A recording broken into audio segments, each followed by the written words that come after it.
The Wild West wasn't just about gunfights and gold rushes, it was also a paradise for criminals, con artists, and smooth talkers. And one man ruled them all, Jefferson Soapy Smith. This guy ran the Wild West's biggest scams, built his outlaw empire, and met his end in an old-fashioned shootout. Let's talk about the Wild West's greatest con man. So where does the name Soapy Smith come from? Well, he pulled off one of the simplest but most brilliant scams in history, with nothing but bars of soap. Picture this. You're in a Wild West town, and this well-dressed guy sets up a table. He holds up a bar of soap and says, "Folks, inside some of these soap bars is a $100 bill. You could be the lucky winner." He makes a big show of it, wrapping up bars with cash inside and selling them for $1 each. But here's the trick. His guys in the crowd would win first, making people think it was real, so regular folks would scramble to buy more, hoping to hit the jackpot. Of course, none of them ever did. And just like that, Soapy walked away with pockets full of cash, and the legend of Soapy Smith was born. But Soapy wasn't just running little street scams, he built a full-on criminal empire. In Denver, he ran saloons, rigged gambling halls, and even controlled the police. If you were in his city, you played by his rules.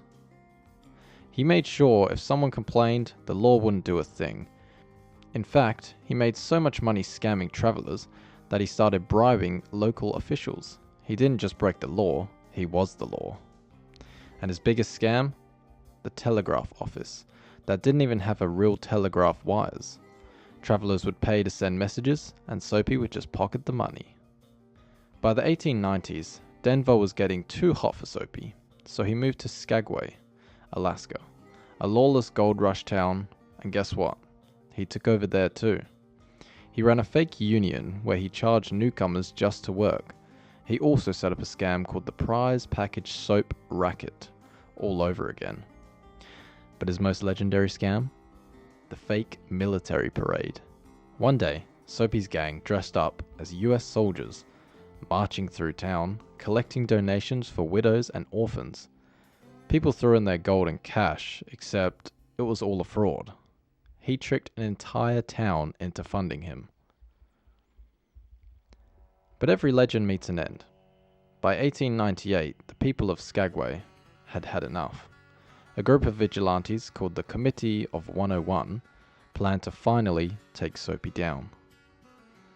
One night, Soapy tried to stop them, marching into their meeting with his Winchester rifle, but before he could fire, Frank Reed, one of the vigilantes, shot him.